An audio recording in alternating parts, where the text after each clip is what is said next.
Hi everyone, it's Andy from Hobby Headquarters, and I have an exciting kit to share with you today. This is one that's been talked about quite a bit. This is the ASprew 1/35 scale Panther G late, done in cooperation with Takom. This is their Super Blitz series. So it's a detailed kit, very few parts, easy to put together at an incredibly low price. In fact, I'll just come right out and tell you what it is right now. Won't make you wait. $24.99 for this kit right here. They are done right now and they'll be on their way, but I'll explain all of that stuff once we take these over to the bench and open them up, let you take a look inside. So let's get started.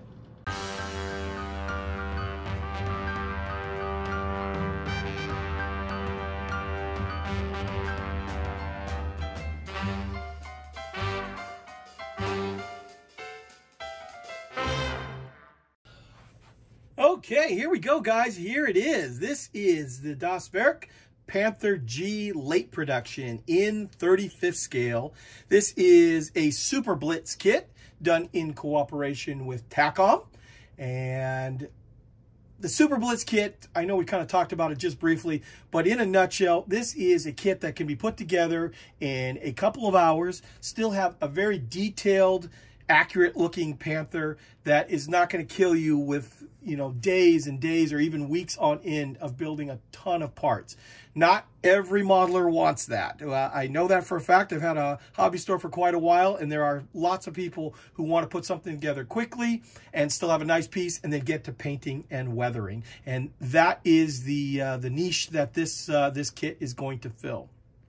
The other incredible thing about this kit is the price. $24.99 for this kit here. So you get the kit, you get the metal barrel, you get the photo etch, all of those things inside here for less than $25, which is a great price.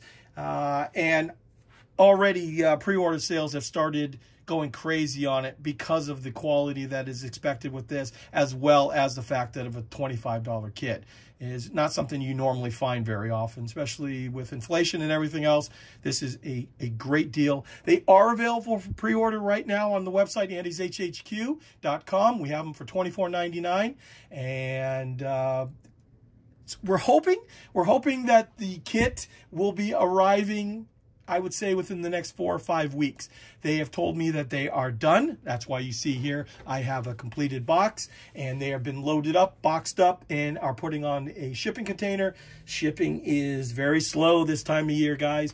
It is slow because it's it's holiday season coming up. I know it's hard to believe, but Thanksgiving will be here before you know it, and with that, shipping bogs down a little bit, but we are still hoping that it'll be here within the next, like I said, 4 or 5 weeks here in the United States, and of course around the world for that matter.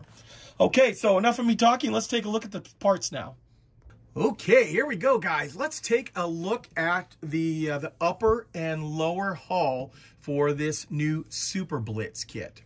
Now, I'm going to reiterate again, Super Blitz obviously means this kit is designed to be put together very, very quickly. It's not designed to have like 1,000 parts like some kits do. So, you know, it's understand that as we look at that, because you're going to see parts that are molded into place, like the antenna mount here and this heater for the rear engine deck and some of these other little pieces in here. They're already molded into place, I think quite nicely, in fact, to save time for the builder who wants to spend more time on painting and weathering and still having a nice looking kit.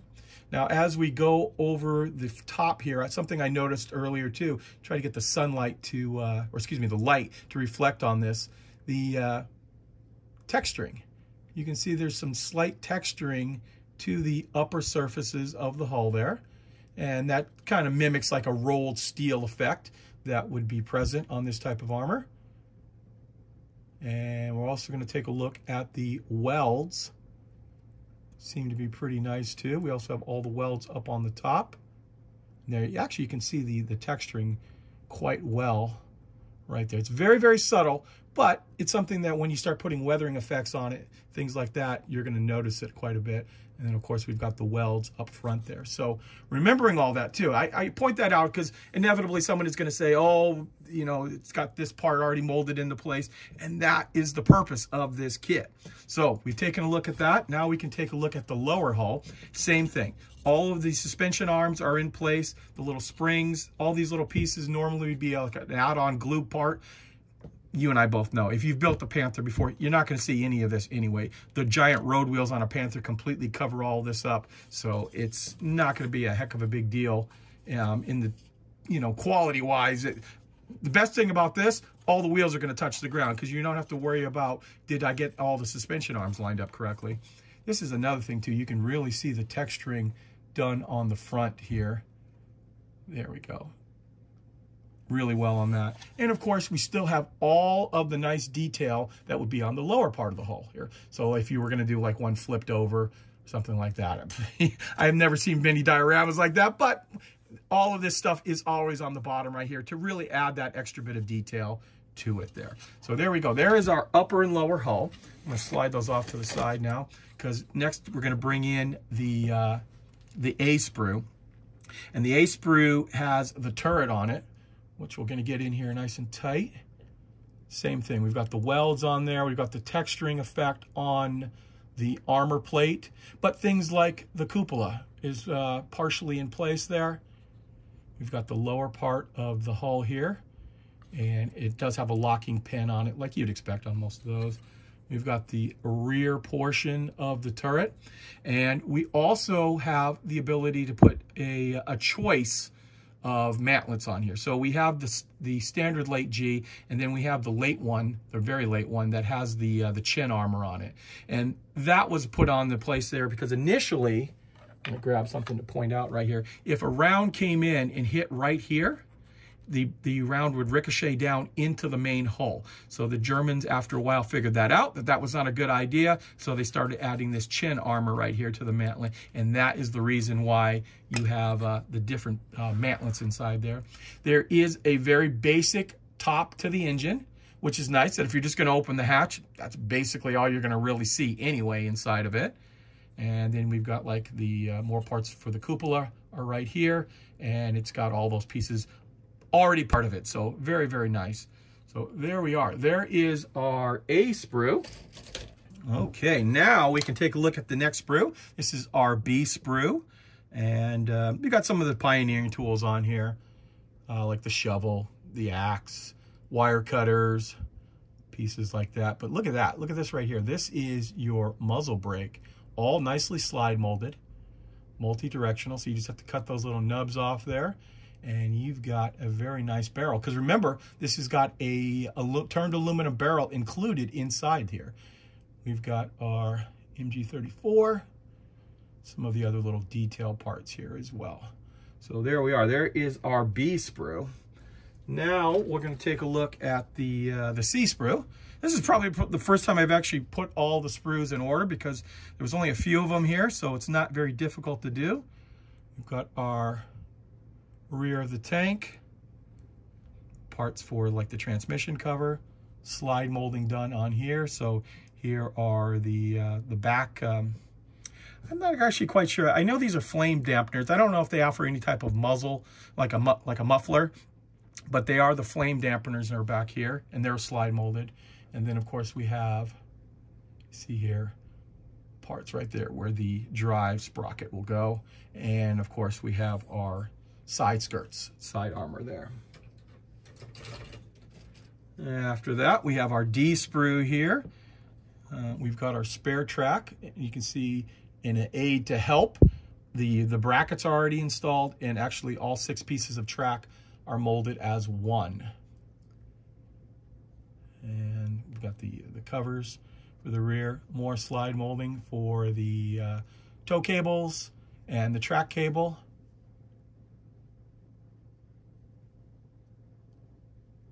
Got the jack, light, little pieces like that. And then these, of course, are the 2 slide molded stowage bins for the back of the Panther.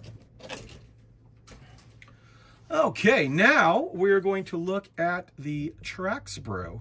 And this is the E-sprue here. So we've got our drive sprockets right here. And then, of course, we have the idler wheel. actually both idler wheels. This is the back of the idler wheel, and the other's half of the drive sprocket. So you actually, if I'm not mistaken, you only need one set of these tracks right here because you've got both sides already molded on one sprue. The detail looks nice. We've got the later ice cleat type. And of course, we've got the different shapes. Hopefully you can see that pretty well. And they're not even really, well, I guess there are a couple of individual links right here. These are the individual links for it, but the majority of them are molded as in twos with a little bit of a curve to it there to speed up the time on it as well. Now we're gonna flip this over right here, and we'll start a little controversy right here as usual. When this first got announced, people were on there, oh, the tracks are wrong, the tracks are wrong. And it was pointed out by Christian at Model Balkonig that he has some books on that. And there were late Panthers, according to this, that did have the solid guide horn on it there. So remembering, this is an inexpensive, quick build kit. And if you want to, and you're not happy with those tracks, you can always change them out for some other type of track. But I think the majority of people are going to be pretty happy with it just the way it is. So there are the tracks. And finally, the last sprue we have are the wheels. And you can see what they've done here too. They've connected the inner road wheels to speed up assembly, basically. There's no other way to put it. The outer road wheels are individual because the outer road wheel is going to cover up that little brace, but you just have to cut those off.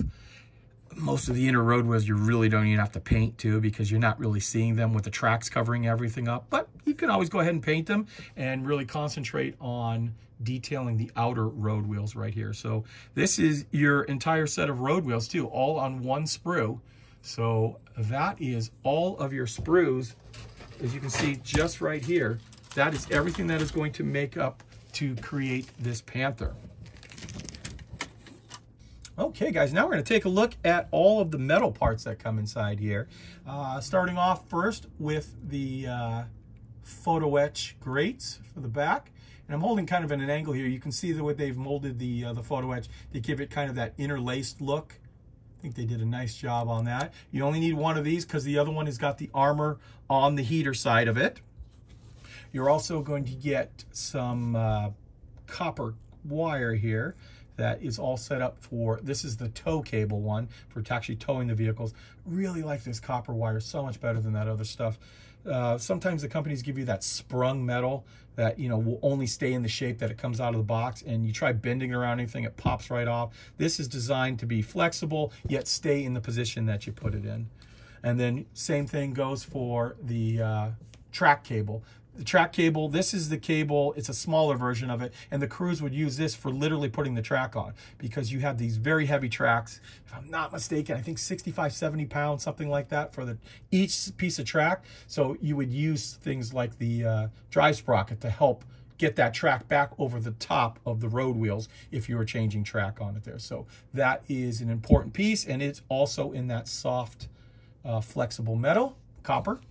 And finally, you are going to get this guy right here, your turned aluminum barrel for the Panther's 75mm gun, as you can see right here. Okay, so you guys just saw all of the plastic parts that go inside this kit. And now I can show you the instructions. And as you can imagine, I think they're going to be pretty easy and straightforward based on the idea that that's what this kit is based on, is to make it quick and simple. And what I'll do now is we'll start off on the first step here, and I will be quiet and let you look at how this actually goes together. And of course, if you want to see something longer, you can just go ahead and hit pause on whatever you are watching this on.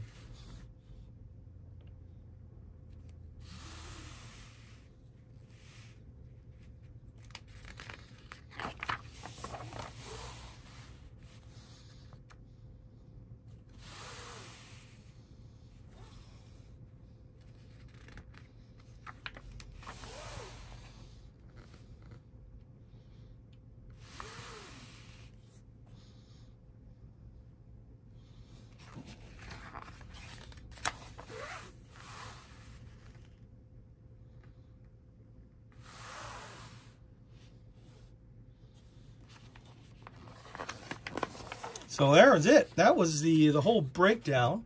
And now we can look at the different marking setups for this. So it looks like there are 4 different ones in here. Late War Panthers don't have a ton of markings on them. In fact, some of them here don't even have any of even the German symbol or a German national symbol on the side there. So there you go. And then we have some of the very late war ones with the geometric pattern, the stripes on it there. Just like that. So those are the instructions for this kit. So obviously a very simple build, a phenomenal price at $24.95 because you get a kit that I think will actually be pretty fun to build. Metal barrel, photo etch, other metal parts like that, all for $24.99. It is available for pre-order on our website right now at andyshhq.com, and actually should be arriving fairly soon. They are done, and from what I understand, they are loaded on the container and should be leaving the port any day now. So let's say a good 4 or 5 weeks just because of the holiday time right now, and they should be here in the United States. So there you go, guys. I want to take this opportunity to thank you as always for watching, and please stay tuned because I have many more videos coming.